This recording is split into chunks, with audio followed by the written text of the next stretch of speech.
Hi friends, എല്ലാവർക്കും ഗ്രീറ്റിക്കൽ tech go charting powered by before the bell market profile pre market റിപ്പോർട്ടിലേക്ക് ഏവർക്കും സ്വാഗതം.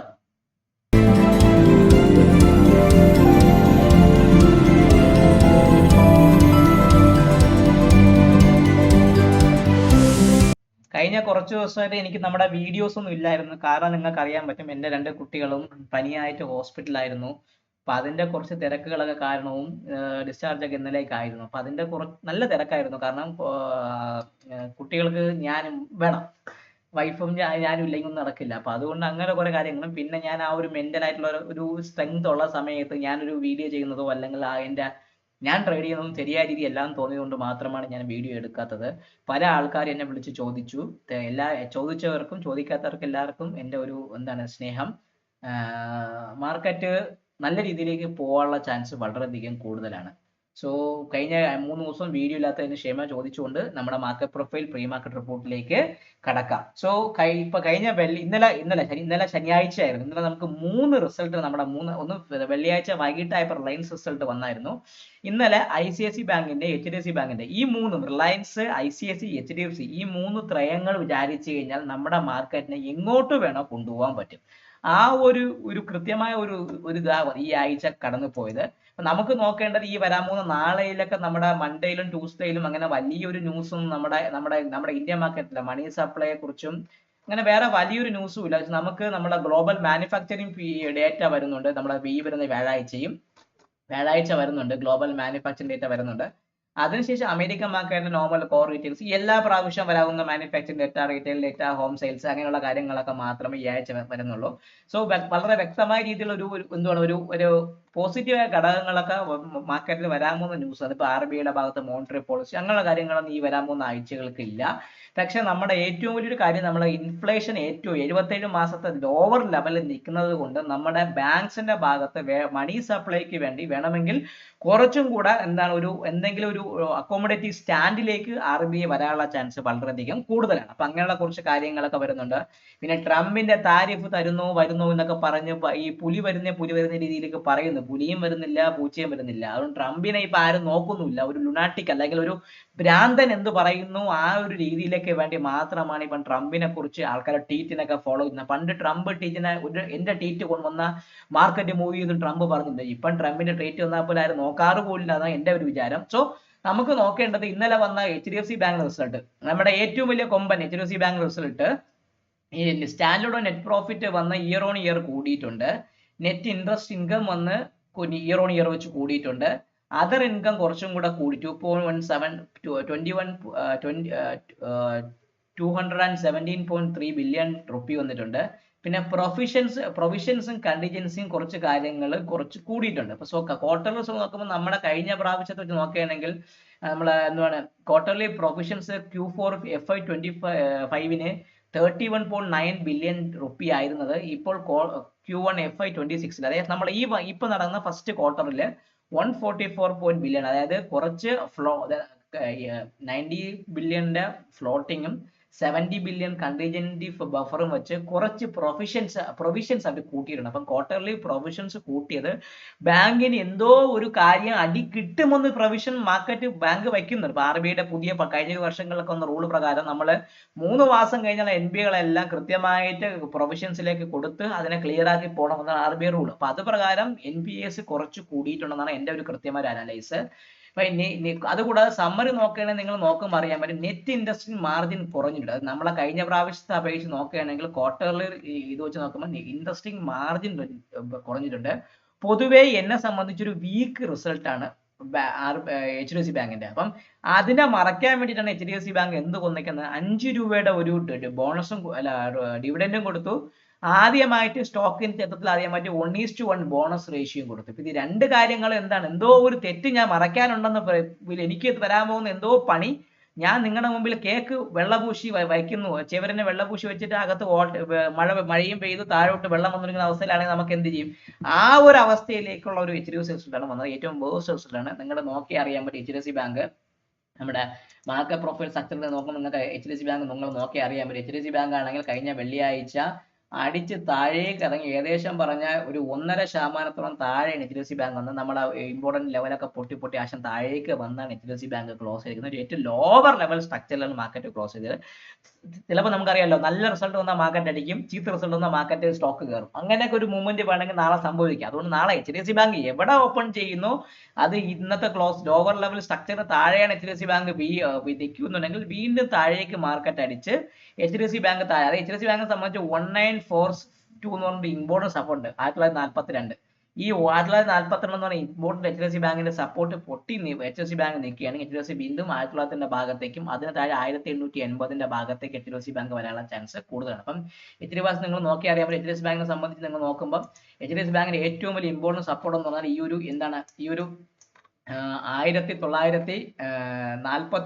ഈ ഒരു POC HDFC ബാങ്ക് അത് എന്ന് വന്നാണ് ജൂൺ 20 വന്ന ഈ ഒരു POC. അവിടെ നിന്നാണ് മാർക്കറ്റ് കയറി 2000 മുകളിലൊക്കെ പോയി. സോ ഈ ഒരു POC 1949 HDFC ബാങ്കിനെ സംബന്ധിച്ച് വളരെ ഇമ്പോർട്ടന്റ് POC ആണ്. അത് പൊട്ടുകയാണെങ്കിൽ HDFC ബാങ്കിനെ സംബന്ധിച്ച് ഏറ്റവും വലിയൊരു POC എന്ന് പറയുമ്പോൾ ഈ ഒരു POC അതിന് 1949 താഴെ HDFC ബാങ്ക് നിൽക്കുകയാണെങ്കിൽ 1890 എന്ന് പറഞ്ഞ ഈ ഒരു POCയുടെ ഭാഗത്തേക്ക് HDFC ബാങ്ക് വരാനുള്ള ചാൻസ് വളരെയധികം കൂടുതലാണ്. അത് നമ്മുടെ ബാങ്ക് നിഫ്റ്റിയെ പൊതുവെ ബാധിക്കും. ബാങ്ക് നിഫ്റ്റിയെ ബാധിക്കുമ്പോൾ ഓട്ടോമാറ്റിക് HDFC ബാങ്ക് നിഫ്റ്റിയിലുള്ളതുകൊണ്ട് നിഫ്റ്റിയെയും ബാധിക്കും. അതുകൊണ്ട് വളരെ ഒരു ബ്രിമ്മിലാണ് ആശ ക്ലോസ് ചെയ്തിരിക്കുന്നത്. നമ്മളെ സംബന്ധിച്ച് വളരെ ഡേഞ്ചർ ആയിട്ടുള്ള ക്ലോസിംഗ് HDFC ബാങ്ക് തന്നിട്ടുണ്ട്. 1949 പൊട്ടി ക്ലോസ് തട്ടിയെങ്കിൽ കൂടെ അത് പൊട്ടി ക്ലോസ് ചെയ്തിട്ടില്ല. അതിന് താഴെ HDFC ബാങ്ക് ഓപ്പൺ ചെയ്യുമെങ്കിൽ നല്ല രീതിയിലുള്ള ഹെവി സെല്ലിംഗ് HDFC ബാങ്കിൽ വരാനും അത് ബാങ്ക് നിഫ്റ്റി താഴേക്ക് കൊണ്ടുപോകാനുള്ള ചാൻസും വളരെയധികം കൂടുതലാണ്. സോ ഇതാണ് എന്നെ സംബന്ധിച്ച് HDFC ബാങ്കിനെ സംബന്ധിച്ചുള്ള എൻ്റെ ഏറ്റവും വലിയൊരു കാര്യം. അതിനുശേഷം നമുക്ക് വന്ന ഒരു റിസൾട്ട് ഉണ്ട്, നമുക്കറിയില്ല. അതിനുശേഷം വന്നത് HDFC ബാങ്കിന് വന്ന അടുത്ത റിസൾട്ട് എന്ന് പറയുമ്പോൾ നമ്മുടെ എന്താണ് ICICI ബാങ്കിന്റെ റിസൾട്ട് ഉണ്ട്. ICICI ബാങ്കിന്റെ റിസൾട്ട് എന്ന് പറയുമ്പോൾ കൃത്യമായിട്ട് പറയുകയാണെങ്കിൽ ഇയർ ഓൺ ഇയറിൽ എല്ലാം നല്ല പോസിറ്റീവായ കാര്യങ്ങളാണെങ്കിൽ കൂടി പ്രൊവിഷൻസ് കൂടിയിട്ടുണ്ട്. ഒന്ന് നമ്മൾ നോക്കിക്കഴിഞ്ഞാൽ കഴിഞ്ഞ ക്വാർട്ടറിനെ അപേക്ഷിച്ച് നോക്കുമ്പോൾ ഈ പ്രാവശ്യത്തെ ക്വാർട്ടറിൽ ഒരു ചെറിയൊരു 12,630 crore ആയിരുന്നു കഴിഞ്ഞ ക്വാർട്ടറിലെ പ്രോഫിറ്റ്. ഈ പ്രാവശ്യത്തെ ക്വാർട്ടറിലെ പ്രോഫിറ്റ് 1276 ആണ്. 1.1% പ്രോഫിറ്റ് ഉണ്ട്. നെറ്റ് ഇൻട്രസ്റ്റ് മാർജിൻ NII കൂടിയിട്ടുണ്ട്. നിം കുറഞ്ഞു. നിം കഴിഞ്ഞ എല്ലാ ബാങ്കിനും HDFC ബാങ്കിനും ICICI ബാങ്കിനെല്ലാം നെറ്റ് ഇൻട്രസ്റ്റിംഗ് മാർജിൻ കുറഞ്ഞു. അതായത് മാർക്കറ്റ് ഞാൻ പറഞ്ഞല്ലോ, നമ്മുടെ ബാങ്കിനെ സംബന്ധിച്ച് RBI പലിശ നിരക്ക് കുറയ്ക്കുന്നത് നെഗറ്റീവായ കാര്യമാണ്. കാരണം എന്ന് വെച്ചാൽ നിം കുറയും. ഞാൻ അന്നത്തെ വീഡിയോയിൽ RBI കുറച്ചപ്പോൾ ഞാൻ പറഞ്ഞു ബാങ്ക്സിന് ഇത് ഓവറോൾ റോങ് ടേൺ ഇത് നെഗറ്റീവ് ആണ്. പക്ഷേ അത് കൃത്യമായിട്ട് റിസൾട്ടിൽ വന്നിട്ടുണ്ട്. നെറ്റ് ഇൻട്രസ്റ്റ് മാർജിൻ കുറഞ്ഞു. പിന്നെ പ്രൊവിഷൻസ് 891 crore ആയിരുന്നത് 1815 crore ആയി ഡ്യൂ ടു നോർമൽ പ്രൊവിഷൻ അതേ മാർക്കറ്റിൽ വന്നു. ലോൺ ഗ്രോത്ത് കുറഞ്ഞിട്ടുണ്ട്. NPA സെയിം ആണ്, സ്റ്റേബിൾ ആക്കി വെച്ചിട്ടുണ്ട്. അപ്പം ചുരുക്കി പറഞ്ഞാൽ HDFC ബാങ്കിനെ അപേക്ഷിച്ച് അത്രയ്ക്ക് വീക്ക് റിസൾട്ട് ഒന്നുമില്ല HDFC ബാങ്ക്. ഒരു ഓവറോൾ ഒരു ഓക്കെ റിസൾട്ടാണ് ICICI ബാങ്കിൽ വന്നത്. അപ്പം കൃത്യമായിട്ട് ഇതൊരു ICICI ബാങ്കിനെ സംബന്ധിച്ചുള്ള കാര്യമാണ്. ഇനി അടുത്ത വരാൻ പോണ നമ്മുടെ ഏറ്റവും വലിയ ഭീമൻ, ഓയിൽ ഭീമനായ റിലയൻസിനെ സംബന്ധിച്ച് നോക്കുമ്പോൾ റിലയൻസിൻ്റെ ഇയർ ഓൺ ഇയറിൽ പ്രോഫിറ്റ് കൂടി, ക്വാർട്ടർ ഓൺ ക്വാർട്ടറിലും പ്രോഫിറ്റ് കൂടി. പക്ഷേ ഓൺ ടൈം സെയിലായ 8,924 കോടി രൂപ ഏഷ്യൻ പെയിന്റ്സിന് സ്റ്റേക്ക് വിറ്റു. അത് അതർ ഇൻകത്തിൽ വന്നതുകൊണ്ട് മാത്രമാണ് ഈ കൺസോളിഡേറ്റഡ് നെറ്റ് പ്രോഫിറ്റ് കൂടിയത്. പക്ഷേ ബാക്കിയുള്ള കാര്യങ്ങൾ ഓപ്പറേഷനിൽ കുറച്ച് കാര്യങ്ങൾ നോക്കുമ്പോൾ നെറ്റ് പ്രോഫിറ്റ് കൂടി, ഓൺ ടൈം സെയിൽ വന്നിട്ടുണ്ട്. റവന്യൂ കുറഞ്ഞു, അതായത് ക്വാർട്ടർ ഓൺ മാർച്ചിനെക്കാട്ടി റവന്യൂ കൂടി. എപ്പോഴും റവന്യൂ കുറഞ്ഞിട്ടുണ്ട്. എബിറ്റ കൂടിയിട്ടുണ്ട് 19%. ഓയിൽ സ്ലിപ്പേജ് ഉണ്ട്, അത് കുറഞ്ഞിട്ടുണ്ട്. ജിയോയുടെ പ്രോഫിറ്റബിലിറ്റി, ഓയിലിന്റെ പ്രോഫിറ്റ് കുറഞ്ഞു, ജിയോയുടെ പ്രോഫിറ്റ് കൂടി. അതേപോലെ റീറ്റെയിൽ ആയ റിലയൻസ് റീറ്റെയിലിന്റെ പ്രോഫിറ്റ് കുറഞ്ഞു. ഡെബിറ്റും സെയിം ആണ്. അപ്പൊ ചുരുക്കി പറഞ്ഞാൽ റിലയൻസ് റീറ്റെയിലിന് റിലയൻസിന്റെ ഓയിലിന്റെ ഡേറ്റ നെഗറ്റീവ് ആണ്. കുറച്ച് പോസിറ്റീവായി വരുന്ന ജിയോയുടെ മാത്രമാണ്. അപ്പൊ ചുരുക്കി പറഞ്ഞാൽ ഓവറാൾ ഈ 3 ഭീമന്മാരുടെ റിസൾട്ട് നോക്കിയാൽ 3ൽ 2ഉം നെഗറ്റീവായ രീതിയിൽ എനിക്ക് നിൽക്കുന്നത്. ഒരെണ്ണം മാത്രമേ ഓക്കെ അല്ല, ഒരു പോസിറ്റീവായിട്ടുള്ള റിസൾട്ട്, നല്ലൊരു കിടിലൻ ഗ്രോത്ത് റിസൾട്ട് ഇല്ലാത്തതുകൊണ്ട് ഈ 3 റിസൾട്ട് ഞാനൊരു ഓക്കെ റിസൾട്ട് ആയിട്ട് മാത്രമേ എനിക്ക് പറയാൻ ഇപ്പം പറ്റുന്നുള്ളൂ. സോ നമുക്ക് നോക്കേണ്ടത് നമ്മുടെ മാർക്കറ്റ് പ്രൊഫൈലിലെ വ്യൂ വെച്ച് നമുക്ക് നോക്കാം. കൃത്യമായി നിങ്ങൾ മാത്രമേ ഉള്ളൂ. നിഫ്റ്റി ഒരു നോർമൽ വേരിയേഷൻ ഡൗൺ ഡേ ആയിരുന്നു വന്നത്. ഒരു നിങ്ങൾ നോക്കിക്കഴിഞ്ഞാൽ ഒരു ബി ഷേപ്ഡ് പ്രൊഫൈലാണ് നിൽക്കുന്നത്. കൃത്യം ലോവർ ലെവലിലെ കുറച്ച് കാര്യങ്ങൾ ബി അല്ല, ഡബിൾ ഡിസ്ട്രിബ്യൂഷൻ ആണ്, ഇവിടെ സിംഗിൾ പ്രിന്റ് ഒക്കെ ഉള്ളെങ്കിൽ കൂടി ഒരു ഡൗൺവേർഡ് പ്രൊഫൈലാണ് നിഫ്റ്റി വന്നത്. നോർമൽ വേരിയേഷൻ ഡൗൺ ഡേ ആണ്.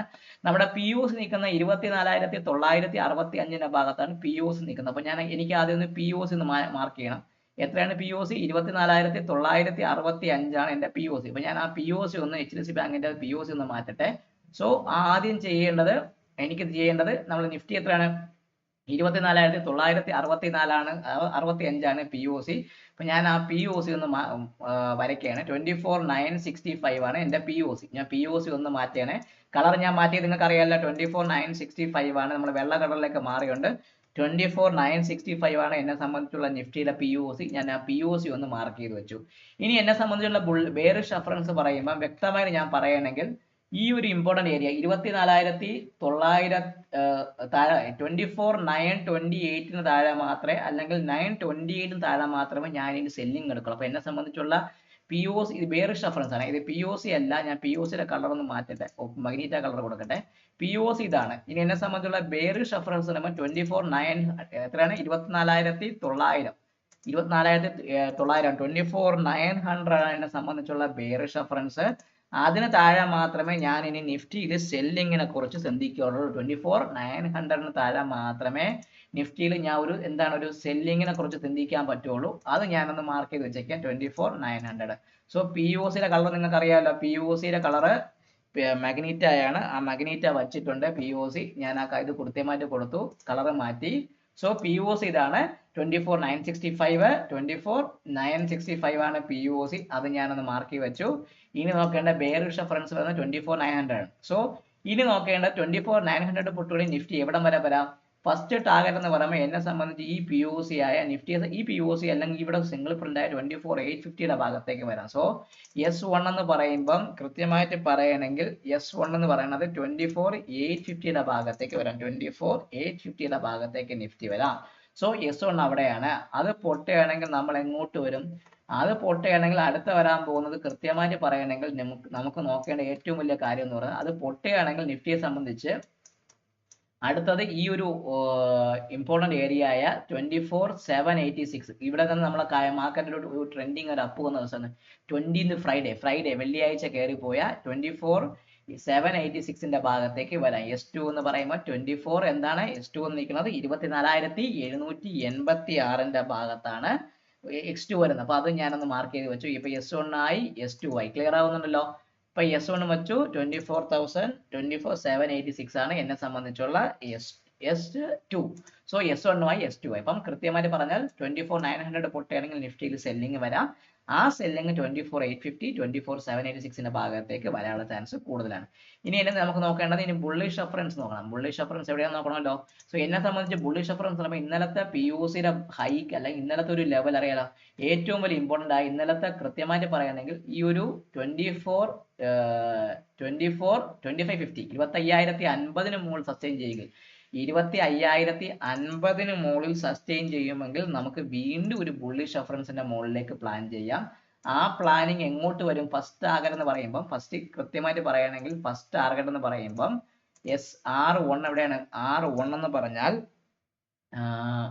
അടുത്ത R1 എന്ന് പറയുമ്പോൾ 24,50 മുകളിൽ നിൽക്കുകയാണെങ്കിൽ ഫസ്റ്റ് ടാർഗറ്റ് എന്ന് പറയുമ്പോൾ ഇന്നലത്തെ ഇമ്പോർട്ടന്റ് ക്ലോസിംഗ് ആയ 25,125 ഭാഗത്തേക്ക് പോകും. R1 എന്ന് പറയുമ്പോൾ 25,125 ഭാഗത്തേക്ക് പോകാനും R1 അതിന് മുകളിൽ R2 എന്ന് പറയുന്നത് കൃത്യമായിട്ട് പറയുകയാണെങ്കിൽ R2 എന്ന് പറയുന്നത് നമ്മുടെ പഴയ ഒരു പി ഒ സി ഉണ്ട്. എന്നത്തെ പി ഒ സി? ഈ ഒരു പി ഒ സി കണ്ട 25,178 25,178 ഭാഗത്തേക്ക് പോകാനുള്ള ചാൻസ് കൂടുതൽ. അപ്പൊ ചുരുക്കി പറഞ്ഞാൽ നമ്മൾ എന്താണ് R1 ആയി, R2 ആയി, S1 ആയി, S2 ആയി. അപ്പം ബുള്ളിഷ് റഫറൻസ് 25,050, ബെയറിഷ് റഫറൻസ് 24,900, 25,050 മുകളിൽ നീക്കിയാലും 25,125, 25,178 ഭാഗത്തേക്ക് പോകാനും 24,900 പൊട്ടുകയാണെങ്കിൽ 24,850, 24,786 എന്ന് പറഞ്ഞ ഭാഗത്തേക്ക് നിഫ്റ്റി വരാനുള്ള ചാൻസും വളരെയധികം കൂടുതലാണ്. അപ്പൊ ഇത് വ്യക്തമായിട്ട് നിങ്ങൾ വച്ചേക്കുക. ഇത് കൃത്യമായിട്ട് പറയുകയാണെങ്കിൽ ഇത് വ്യക്തമായിട്ട് പ്ലാൻ ചെയ്യുക. ഇനി നമുക്ക് നോക്കേണ്ടത് ബാങ്ക് നിഫ്റ്റിയുടെ ആശ. ബാങ്ക് നിഫ്റ്റി ആശം കുറച്ച് താഴെയും മുകളിലൊക്കെയാണ് ആശം നിൽക്കുന്നത്, നിങ്ങൾക്ക് അറിയാമല്ലോ. സോ ബാങ്ക് നിഫ്റ്റിയെ സംബന്ധിച്ച് നോക്കുകയാണെങ്കിൽ ബാങ്ക് നിഫ്റ്റി നിങ്ങൾ നോക്കിക്കഴിഞ്ഞാൽ ബാങ്ക് നിഫ്റ്റിയെ പോലെ തന്നെയാണ് ഒരു നോർമൽ വേരിയേഷൻ ഡൗൺ ഡേ ആണ്. ചെറിയൊരു ഡി സ്പൈസിൽ ഒരു ചെറിയ സെല്ലിംഗ് വന്നിട്ടുണ്ട്. ഡിയില് നോർമൽ വേരിയേഷൻ ഡൗൺ ഡേ ആണ്. പി ഒ സി നിൽക്കുന്നത് 56,292 ഭാഗത്താണ് പി ഒ സി നിൽക്കുന്നത്. സോ ബാങ്ക് നിഫ്റ്റിയുടെ ഏറ്റവും വലിയ ഇമ്പോർട്ടന്റ് ഏരിയ ആയ പി ഒ സി നമുക്കൊന്ന് ആദ്യം മാർക്ക് ചെയ്യാം. 56,298 56,298 ആണ് ബാങ്ക് നിഫ്റ്റിയുടെ പി ഒ സി. ഞാനൊന്ന് പി ഒ സി ഒന്ന് ആദ്യം മാർക്ക് ചെയ്യാം. 56,298 56,295 ബാങ്ക് നിഫ്റ്റിയുടെ POC. ഞാൻ ആ POC ഒന്ന് മാർക്ക് ചെയ്ത് വെച്ചു. ഇനി എന്നെ സംബന്ധിച്ച് ബാങ്ക് നിഫ്റ്റിയുടെ ബെയറിഷ് റെഫറൻസ് എന്ന് പറയുമ്പോൾ ബാങ്ക് നിഫ്റ്റി ഇമ്പോർട്ടന്റ് ആയ ഒരു സപ്പോർട്ട് സോണിന്റെ ഭാഗത്ത് നിൽക്കുകയാണ്. സോ ബാങ്ക് നിഫ്റ്റിയെ സംബന്ധിച്ച് 56,140 56,140 ആണ് എന്നെ സംബന്ധിച്ചുള്ള ബെയറിഷ് റെഫറൻസ്. 56,140 ബാങ്ക് നിഫ്റ്റി പൊട്ടുവാണെങ്കിൽ അവിടെ നിന്നൊരു സെല്ലിങ് വരാം. അതായിരിക്കും എന്നെ സംബന്ധിച്ചുള്ള ബെയറിഷ് റെഫറൻസ്. ഞാനത് മാർക്ക് ചെയ്ത് വെച്ചു. 56,140 പൊട്ടുവാണെങ്കിൽ ബാങ്ക് നിഫ്റ്റിയിൽ സെല്ലിങ് വരാം. ആ സെല്ലിംഗ് എങ്ങോട്ട് പോകും? ഫസ്റ്റ് ടാർഗറ്റ് എന്ന് പറയുമ്പോൾ ഈ ഒരു POC 23 ജൂണിന്റെ POC ആയ 55,955 ഭാഗത്തേക്ക് വരാം. എത്രയാണ്? 55,955 ഭാഗത്തേക്ക് വരാം. 55,955 ഭാഗത്തേക്ക് വരാം. ഇതാണ് S1 എന്ന് പറയുന്ന സ്ഥലവും. അതിന് താഴെ അടുത്ത വരുന്നതെന്ന് പറയുമ്പോൾ വ്യക്തമായിട്ട് പറയുകയാണെങ്കിൽ ഈ ഒരു POC ആയ 55,758 55,758 ഭാഗത്തേക്ക് S2 വരാം. S2 എന്ന് പറയുമ്പോൾ അവിടെ എന്താണ്? S2 ആ ഭാഗത്തേക്ക് വരാനുള്ള ചാൻസ് കൂടുതലാണ്. S2 അതാണ്. സോ S1 അതാണ്. S2 കൃത്യമായിട്ട് പറയാൻ S2 അതാണ്. ഞാനത് കൃത്യമായിട്ടൊന്ന് മാർക്ക് ചെയ്ത് വെച്ചു. S1 മാർക്ക് ചെയ്തു, S2 മാർക്ക് ചെയ്തു. ഇനി അതിനെ കളർ ഒന്ന് മാറ്റി പറയാം. നല്ല പച്ച കളർ ഉണ്ടെങ്കിൽ മാത്രമേ അത് കൃത്യം വരാൻ പറ്റുള്ളൂ. സോ 55,955 55,758 അത് രണ്ടും ഞാൻ മാർക്ക് ചെയ്ത് വെച്ചു. ക്ലിയർ ആവുന്നുണ്ടല്ലോ? ഇതാണ് എന്നെ സംബന്ധിച്ചുള്ള താഴേക്ക് 56,140 56,140 പൊട്ടുകയാണെങ്കിൽ 55,955 55,758 ഭാഗത്തേക്ക് പോവാം.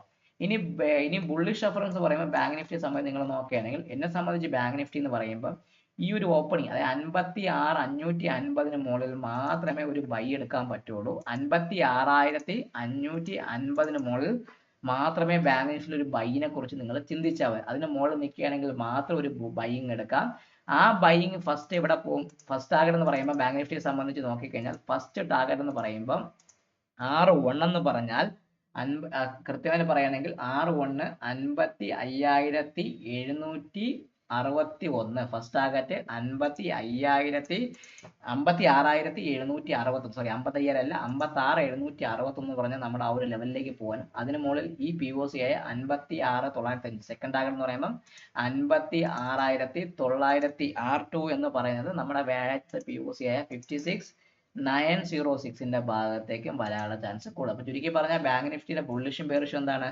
ബുള്ളിഷ് എന്ന് പറയുമ്പോൾ 56,550 മുകളിൽ 56,761 56,906 56,140 56,140 ബെയറിഷ് ആണ്. അത് പൊട്ടയാണ് 55,955 55,758 ഭാഗത്തേക്ക് വരാം. ചുരുക്കി പറഞ്ഞാൽ HDFC ബാങ്കിന്റെയും ACC ബാങ്കിന്റെയും റിലയൻസിന്റെയും ഫ്രൈഡേയുടെ ലോ ICICI ബാങ്കിന്റെ ലോ ICICI ബാങ്കിന്റെ ലോ എത്രയാണ്?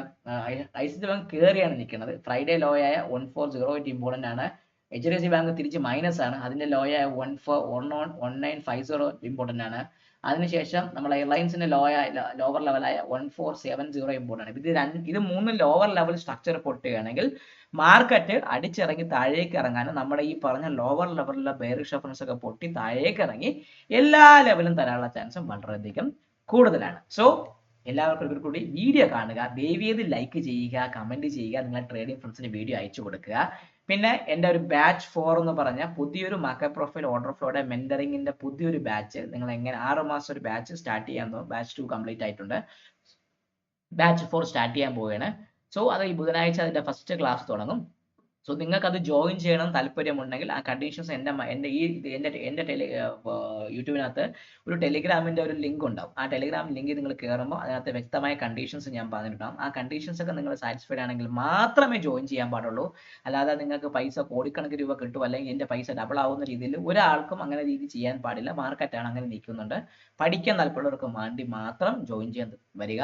സോ ഒരിക്കൽ കൂടി നല്ലൊരു ഞായറാഴ്ച നേർന്നുകൊണ്ട് വീഡിയോ സൈൻ ഓഫ് ചെയ്യുന്നു നിങ്ങളുടെ സ്വന്തം വിഷ്ണു ഗുപ്തൻ.